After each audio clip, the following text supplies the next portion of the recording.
10 लोग जो उसके परिवार में शामिल होते हैं, वो तमाम लोग खुश होते हैं, उसका बेहतर तरीके से भरण पोषण होता है, जीवन यापन होता है, उसका लिविंग स्टैंडर्ड हाई हो जाता है, तो 80 लाख लोग हमारे खुशहाल हो जाते हैं।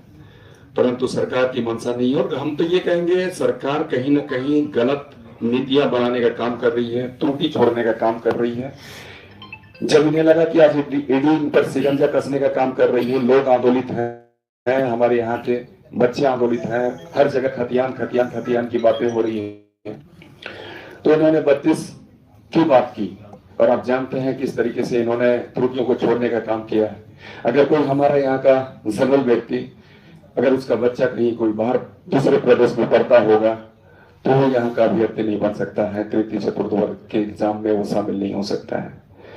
और इन्होंने 32 की बात कहकर यहाँ 1908 वाले को छोड़ने का काम किया, 64 वाले को छोड़ने का काम किया। अरे हम तो यही कहते हैं कि अगर सरकार की मंशा साफ होती तो जिस तरीके से बिहार में नीति लागू है, अंतिम सर्वे सेटलमेंट हर जिले का है, उसे ही ये यहाँ पर अपने यहाँ लागू करवा देती। किसी भी तरीके का कहीं भी कोई विरोधाभास नहीं होता, और कोर्ट भी हर एक चीजों को सम्मान देती। हम तो ये भी कहते हैं कि पॉलिसी मेकर जो होते हैं हमारे, पॉलिसी बनाने के लिए सरकार के पास पैसे भी होते हैं, इनके पास विशेष फंड होता है। आप इस फंड का सदुपयोग करें, और जो हमारे रिटायर्ड जस्टिस हैं, चीफ जस्टिस ऑफ इंडिया, अगर उनके द्वारा कोई बेहतर प्रारूप बनाया जाता खतियान के बेस पर, खतियान के आधार पर स्थान नीति बन जाती, नियोजन नीति बन जाती, तो कोर्ट इस पर कहीं भी कभी भी हस्तक्षेप नहीं करता। साथ साथ राज्यपाल भी हिम्मत नहीं जुटा पाते।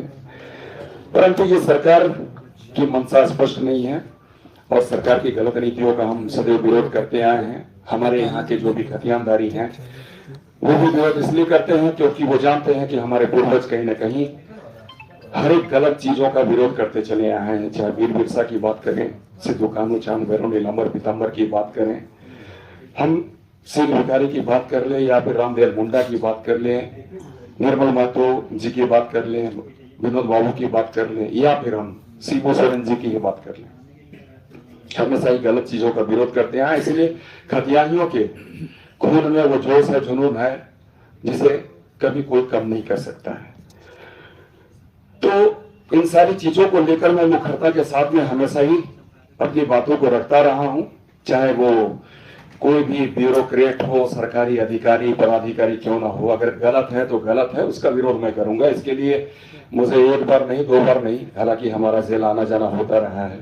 2003 से 2004 तक गलत तरीके से जिस बच्चे को मैं बचाने को लेकर आगे बढ़ा, उसी बच्चे का मर्डर केस, सुधीर साहू जो कि रांची कॉलेज में घटना घटी थी, उसका मर्डर केस हम पर लादा गया, जो कि तकलीफ दे था। अर्जुन मुंडा जी की सरकार थी, और उस वक्त हमें 1 साल जेल में रहना पड़ा था।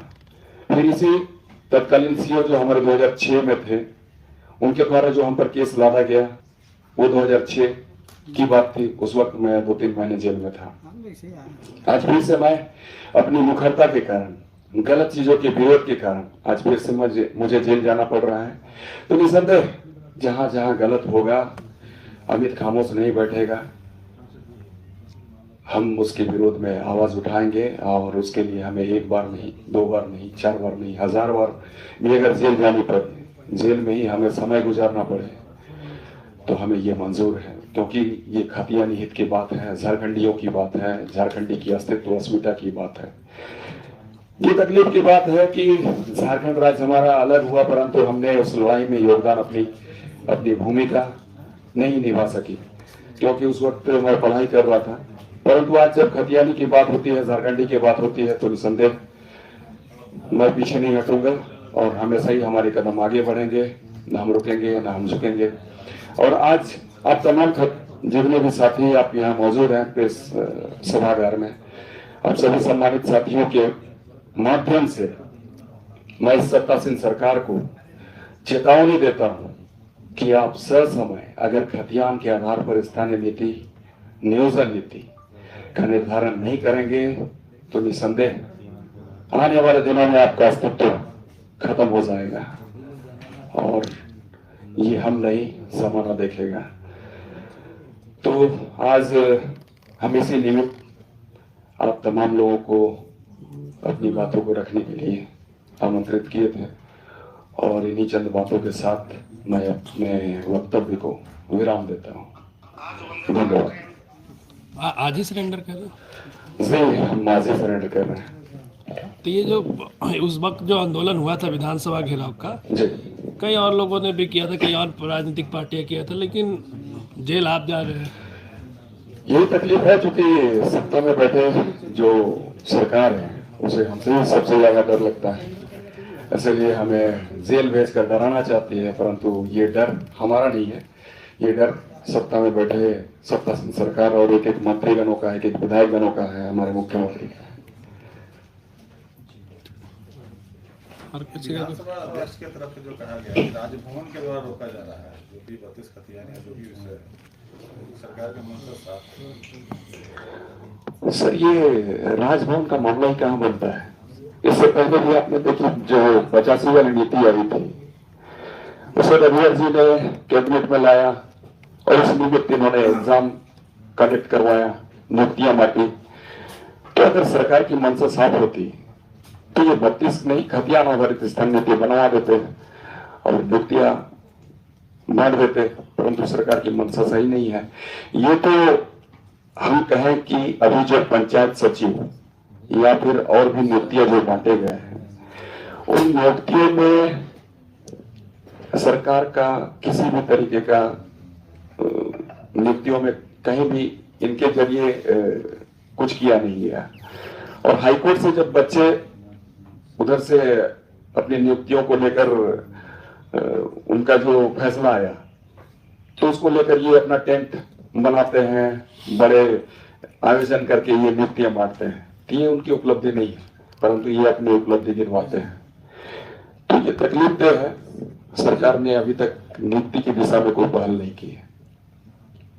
आखिरी सवाल है, आज झारखंड आंदोलनकारियों की बात करते सम्मान, तो जगह जगह तो बड़ा बड़ा बैनर पोस्टर हर जगह लगा कि सरकार जो है झारखंड आंदोलनकारियों को सम्मान दे रही है, पेंशन वगैरह दे रही है। ये सिर्फ गुमराह करने वाली बातें हैं, इसके अलावा और कुछ नहीं है। सरकार ने तो यह भी कह दिया कि मैंने लागू कर दिया खतियान के आधार पर। कहाँ लागू किया? सरकार तो ये कहती है कि 60% यहाँ के लोग रहेंगे, 40% बाहर के लोग रहेंगे, 60-40 की बात करती है। और यहाँ के मंत्री कहते हैं कि नहीं, एक महज प्रयोग है। हफीजुल साहब का यही कहना था कि ये प्रयोग हो रहा है, इसके बाद में फिर हम लोग दूसरी नीति बनाएंगे। ये 40 की बात हम करें तो 40 आउटसाइडर तो सीधे सीधे आएंगे ही। अब जो 60% झारखंडी की बात कर रहे हैं, तो मैं पूछना चाहता हूँ सरकार से कि 60% में झारखंडी कौन? आपने झारखंडी को परिभाषित किया ही नहीं, तो फिर 60% किसे नौकरी देंगे? उसमें भी तमाम लोग बाहरी आएंगे और हमारे यहाँ के जो सिस्टम का शिकार बने, जो हमारे बच्चे हैं, हम तो कहेंगे कि आज हमारे यहाँ के लोग जो हैं 2 वक्त रोटी कैसे हम जुगाड़ करें उसकी चिंता में है। तो कैसे वो तैयार करेंगे अपने आप को प्रतियोगिता परीक्षाओं के लिए, ये बहुत बड़ा प्रश्न है।